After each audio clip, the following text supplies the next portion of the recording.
Welcome to Shepherd's Coffee Talk. We have a very, very interesting guest with a very topical topic. It's important. This conversation we're going to have is very important. That's why we invited an expert. Dr. Leah Layman-Pleet is a psychiatrist specializing in youth and adolescents. Today we're talking about gender identity. And what Marlene and I grew up with, not you, you're a young woman, but what Marlene and I grew up with, what we would have called normal, what our mothers and fathers called normal, is just not existent anymore.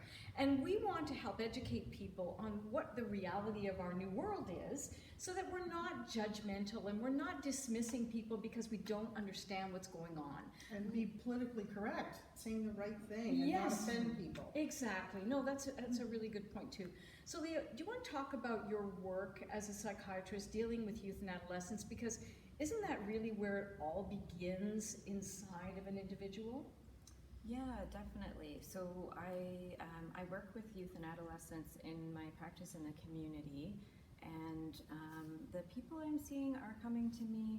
Yes, they do have questions about their gender identity and their sexuality, but a lot of the reasons they're coming to me is because they're worried about what that's going to mean for their interactions with the outside world and the people around them. Mm-hmm. And the fear is? The fear is, being rejected by people, being teased or bullied, and what that's going to mean for their life kind of moving forward. And that's the reality. That's the reality that we on the outside maybe see. That people are bullied and we don't really understand. We don't know what it's like to be on the inside of that conversation. Yeah. So can we talk then about how you explain things to people? How do we navigate this conversation? How can we educate ourselves and be better human beings? Yeah, absolutely. I mean, I like to start by talking about the idea that though, people who were raised in Western culture like ours grew up thinking very clearly about gender as a binary with male and female, when you look at places around the world, and historically we see that's not true actually. Even within Canada, in our First Nations populations, there are a lot of groups that have always recognized people such as Two-Spirit people, and there's a whole variety of terms that are specific to each group. But these are people who do not fit into traditional male and female gender roles and identities. And that's just one example. There are many more around the world. I think that's the case. This is historically reality that's never really been talked about. And you mentioned the indigenous culture, and I heard recently in a documentary them talking about there's always been space for this, but we've never really in mainstream culture talked about it. Because now it just feels like, oh, well, what is that coming out of nowhere? It's not coming out of nowhere. We're just learning about it. So I think our consciousness is expanding a little bit to understand there's more than one way to talk about being a human being. Yeah. So you mentioned binary, which indicates what Marlene and I would have understand male, female. Yes. Okay, so let's expand that conversation a little bit. How do we navigate from there? Understanding you are either, what does cis female, cis male mean? Because that's something we hear today too. Yeah, that's a good question. So someone who is cisgender, so cis female or cis male, means that they identify with the gender that they would have been assigned at birth, so male or female. Their anatomy fits with that, their chromosomes, all of that. And that may be the majority of the population at this point. However, the people that I'm seeing, and lots of people who actually don't come and see me because they're fine, are identifying that they don't fit neatly into those two categories, or maybe they feel they've been placed in the wrong category. So that's where we would start talking about people who identify as trans. So a trans woman or a trans man would be someone who was assigned male at birth and then decided that really their gender identity was a woman, so that would be a trans woman. Can I stop you there? Yes. So in that conversation, yes, you mentioned chromosomes. You mentioned, so we're born a certain way, but not everybody's the same. And yes. this is what happens in this conversation. Yeah. So is it that? Can you explain that? Is it that there are more female chromosomes for some men that makes them feel like they were born into the wrong gender? No, so it's not that clear cut. Okay, perfect. So, and I think maybe this would be a good time to mention the difference between sex and gender, because Yes. yes.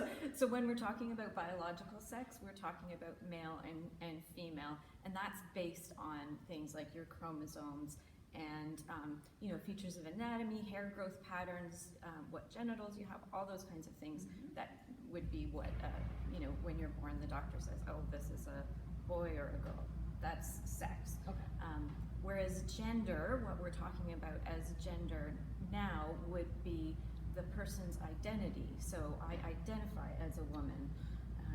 And so it comes much more from, yes, sex is definitely part of that, but also how you feel and how you want to interact with the world. How you connect with the world. Yeah. And that could be a choice you're making. It could be determined by physiological, but it could be...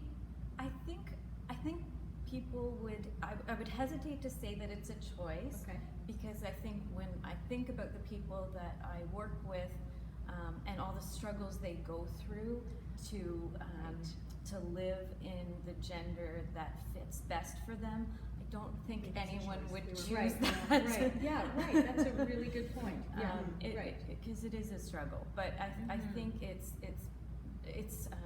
there's a wonderful quote that I heard at a training by Rainbow Health Ontario, where a young person who was figuring out all this stuff said, "Gender is way down deep where the music plays," and so really lovely capturing that sense that gender is something that comes from deep inside of you. It's part Right. of your identity. Right, right. It's a big conversation. Well, and it's such a struggle for people that are going through this and their families, and I think it's such a new subject that we need to know more about it, and like you say, not be so judgmental about it, and that these are issues that they do need help with, and the more we know about it, the more we understand it, and I can be accepting of I it. think ultimately our job as people witnessing this happening in any of our lives is simply to hold space. Yes. Simply to let people be who they're meant to be. You know, we've heard that since the 1960s. Be who you're meant to be. And yet, here we are, 2019, still judging people based on something we don't understand. Okay, so we talk about gender identity, and there are many, you mentioned trans, so that's one area. Yep. But then there are many other areas to identify as well, and language that's being used more and more that we need help understanding. So if you could, please. Absolutely. And certainly the language is always evolving, and that's a challenge for, it's a challenge for me working in this field, wanting to stay up to date, but also for anyone who doesn't work in this field and doesn't regularly have contact with people. How do you keep up with what's going on? So I guess some of the other gender identities that might be more common would be things like non-binary, which is sometimes abbreviated to NB or NB. And that would be a person who doesn't identify as as a man or a woman, but is somewhere in the middle. So it's kind of a bit of an umbrella term, perhaps, although someone might say, nope, NB, that's my identity. Okay. So you're in between the two. This is a good question for you right now. How do we refer to a person who is in the middle of the two? Right. Because I'm used to he, she. That's not relevant here. Right. Yeah, so people, so certainly there are people who use they, them pronouns, which is a bit, it's a adjustment to get used to saying that, but it actually, it's good English. It was used by Shakespeare, the they, them in the singular. So it's a bit of an adjustment, though it feels a bit awkward at first. So they may use they, them pronouns. They may use, people are making new pronouns such as ze, zer, and I'm not that. What? Pardon me? So it would be Z-E and Z-I-R instead of he or she, Z, instead of his or hers, zer. So that is definitely more of a mouthful. What I would say is, if you're not sure, a kind of nice way to figure out what someone's pronouns are is to introduce yourself. Hi, I'm Leah, I use she, her pronouns. And that's sort of an invitation and normalizing for the person then to say, oh, hi, I'm so-and-so and I use these pronouns. Okay. Yeah. Awkward. I mean, but we have to step out and be courageous. This is a new frontier, and we want, I'm committed. I want people to feel comfortable. This is ridiculous how we don't understand something and we dismiss it. It's not right. Yeah. Any more? I was going to say, it's always safest if you're not sure what someone's pronouns are, just to use their first name. Instead of saying, oh, I saw her over by the mirror, say, oh, I saw Anne over by the mirror. Right. Yeah. Okay, that's excellent advice.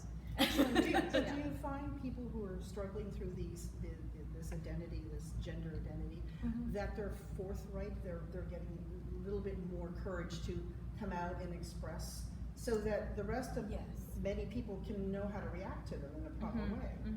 Yeah, I think people are definitely becoming more comfortable being forthright about saying who they are, and people really appreciate the invitation to, if you ask, what pronouns do you use? What's your preferred name? It's a good question. Yeah. What pronouns do you use? Yeah. I think it's a great question. Is that something you would ask everybody that you're just meeting for the first time, or No, not. you know who to ask? If you're not sure, maybe, if you're not sure. But is that being judgmental? Good question. What I would, I don't think it's being judgmental. I think, in certain contexts it makes sense. If you're doing a go-around of introductions somewhere, you can always kind of lead by example in giving your pronouns, and giving a space, like for example at an event, if there are name tags, giving a space for people to put their pronouns. So I think in those kinds of contexts it's a little bit easier to do that. If you're meeting someone casually, you can always just ask. Yeah, I would say. Yeah. And I think most people would not see that as being judgmental. They would see that as you being respectful. And you see them. You see Yeah. them, and that means the world. I remember being in Starbucks in Brockville. I was there 2 times over the beginning of the summer, and I met a beautiful soul named Bianca. And she said, and I'm like, well, how do I talk about what do I? Yes. So I didn't know to ask B. She said, they said. I'm going to say it was they. Yeah. My name is Bianca or B, and I thought that, but the person was just radiating this beauty, and I thought, we are so silly about how we operate here. Yeah. We need to clear through the clutter. So, this conversation's going to continue, Marlene. Yes. Yeah. We have so much more to discuss, Yeah. Leah. I think maybe for today the lesson is enough for us to take in, and maybe we can start working with these ideas. And if you have comments about what we've discussed, certainly questions about what Leah has offered, we would love to have her back too, so we can have more clarity and more wisdom. And we thank you very much for helping us out today. Thank you very much Thank you for opening the having door. Enjoy your day.